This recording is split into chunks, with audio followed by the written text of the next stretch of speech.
name is Ed Kuhlman, and I'm with Rebel Coffee Roastery. I'm chief cook and bottle washer for Rebel.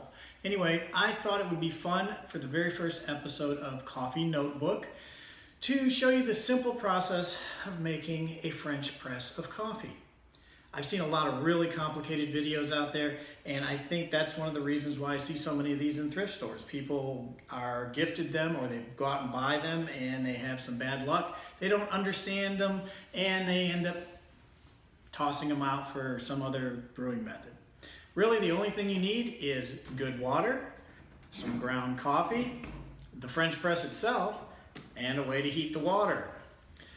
We've got all those things, simple, and a spoon. So the first thing you do is check this out. This is a standard French press. I don't know what cup they call it, but it'll hold 1 liter of water all the way up to the little ridge right here. But you have to allow for coffee that's going in it. All right, it is a plunger with a little screen. I like the spring around it. That helps keep the mesh filter to the sides and doesn't allow the ground coffee to get past that. So if you have whole bean coffee, which you should have, you want to grind it right before you're going to brew it. Okay, I have just ground this coffee. Now, if you don't have a grinder and you're buying ground coffee, start with what you have, you know?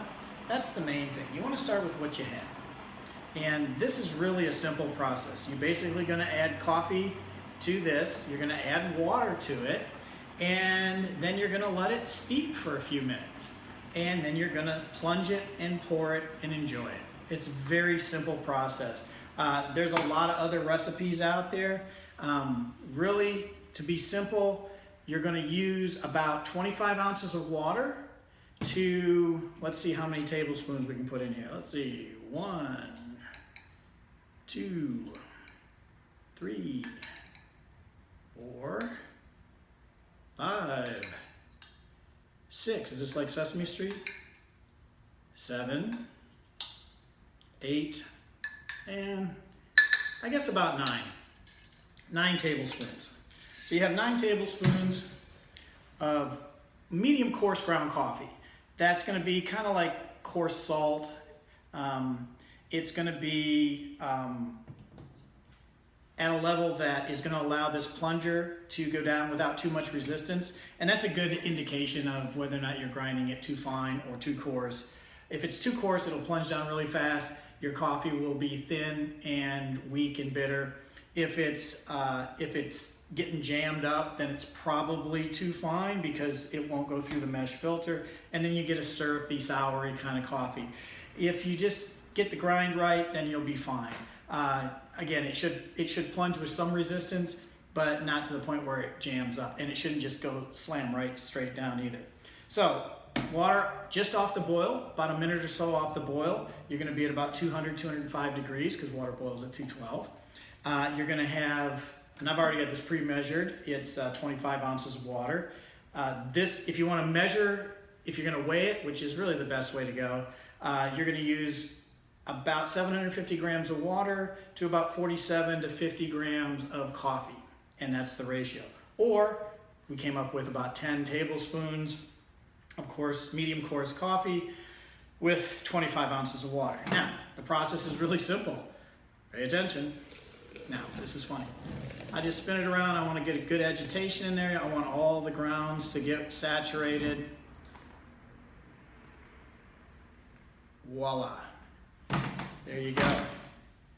We're going to set this on to keep the temperature in, and that is right to the top. You see why you couldn't put, say, 33.8 ounces, which is a liter, in there, because you have to make room for the coffee. Now, this is pretty freshly roasted coffee, and so it's going to blossom in there. The more staler your coffee is, the less of headroom you're going to have, because part of the process is when you add water to coffee that's really fresh is it causes the CO2 gas to really expand out of the coffee really fast. So now we're just sitting here. We're going to let it steep for about 4 minutes. I guess I'm going to look at my camera because I don't have my watch on me right now. I think we started right at 5 minutes. I think it was 5 minutes. Yeah, 5 minutes. So at 9 minutes, we're going to plunge it and pour it and enjoy it. So one of the funny things about coffee is that it has the ability to render out flavor first, followed by the ickies that we don't like to taste in coffee, the bitterness, the tang, the yucky stuff. So the idea is to brew it just long enough to allow for the water solubles to dissolve into the coffee, which, by the way, is about 2%. Coffee is 98% water, so it doesn't take a whole lot dissolved in the water to give us that wonderful flavor. And so something else interesting about too, the French press was not invented by the French. Go figure. I believe it was an Italian, but I don't have all the information on it. But anyway, I know it wasn't the French. I don't know why it's called a French press. Maybe you can Google that and find out.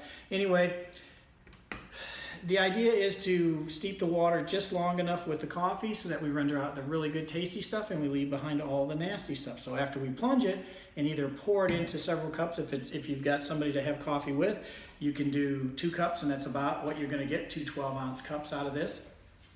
Or if you're just going to have a little bit extra, you're going to want to pour it into a preheated carafe to keep it at temperature for a little while for your second cup. The reason why is because if it stays in here with the grounds, it will continue to brew. But it's a really fun way to do coffee. It's the most pure way to enjoy coffee because there's nothing that's going to impart any other flavor into the coffee brew or take anything away. Paper filters will filter out some of the flavor that we like in coffee. Not terribly, but you can really tell the difference. I like how it brings out the extra body and the creaminess in a coffee without using the paper filters. Now, it's a little bit messy to clean up, but it's worth it for the enjoyment of the coffee. Anyway, this is a nice little Colombian coffee that I keep on hand regularly. It's from the Huila region, and it's at a medium roast level, or what I call city roast. And it's one of my favorite coffees to French press. It's an excelso, meaning that it's got different size beans and it's not all screened up to one size like a large Supremo would be. And so it roasts a little bit uneven, and so you get a lot of complexity in the cup. Anyway, that's what I like. So this is really simple. We're about a minute in. I don't know what else to say at this point. I'm just going to sit here and just be quiet, awkwardly quiet, and sit here for a minute. Now, anyway, this is a brand new thing for me. Going kind of out on a limb. I'm not good at this, being behind the camera or in front of the camera, but I wanted to start showing you guys how to keep it simple with coffee, because there's so much out there. There's so much misinformation, and then there's too much information. And for the guys who are just getting started, that's who I want to talk to here. I want to get you guys that are using your, Mr. Coffees and buying, those pods and doing, I don't know, just not getting really good coffee. And you can buy really good coffee from local roasters and then do this yourself. And once you get hooked on it, you're gonna be like, you'll never go back to drinking coffee any other way. Anyway, we're coming right up on 9 minutes, so we're gonna go ahead and plunge this right now and see how it goes down. Yeah, got a little bit of resistance there. Nice and smooth.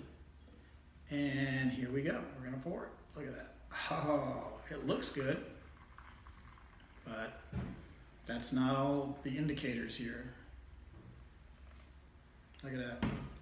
So what I would normally do is pour that into the rest of that into a preheated carafe to keep it warm for a second cup.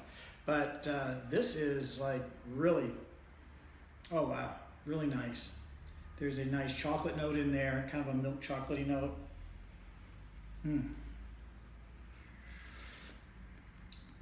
Still a little hot, but oh, the body is so nice. This is so rich, so creamy.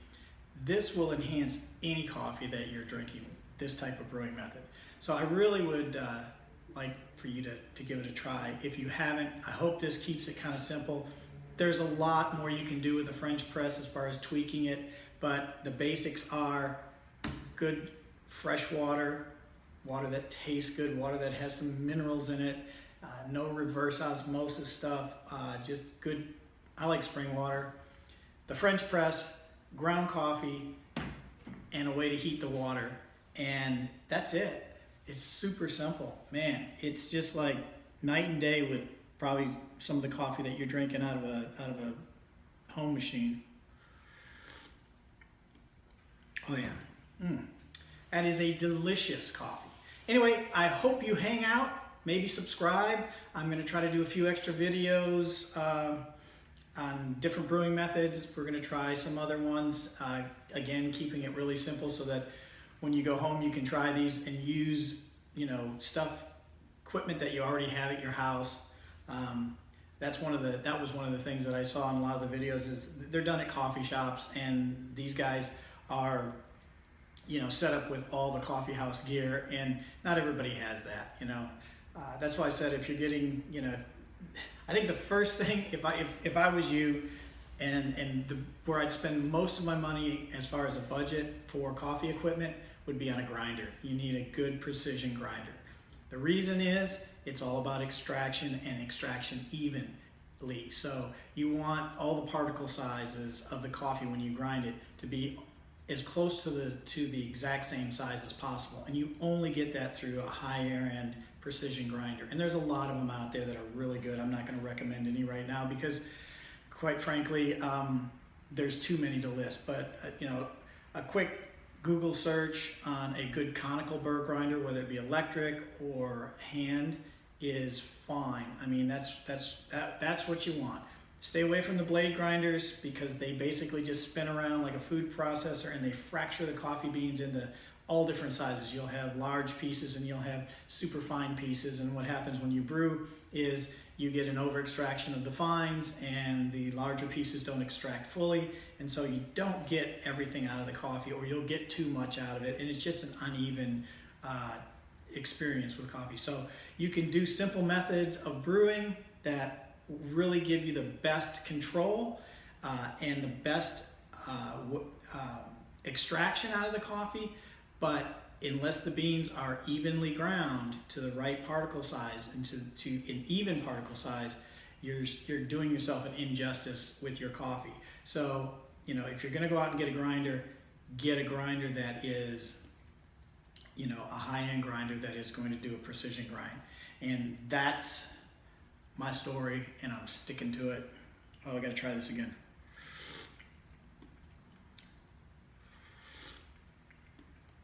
That's really good. That is really good. I wish you could taste it. That's something that I'm going to do in the future. I may have some guests on here, bring some people in, let them taste. I might grab people out on the street. Who knows? People that I know in the industry. Anyway, I hope you stay tuned. Again, if you can, if you want to, subscribe, share this with a friend. I hope this is a quick and informative way to brew coffee with a French press, and maybe it won't confuse you anymore. It's super simple. It's all the equipment that you probably already have at home. You don't have to get anything extra. So that's it. I'm Ed, and I am out.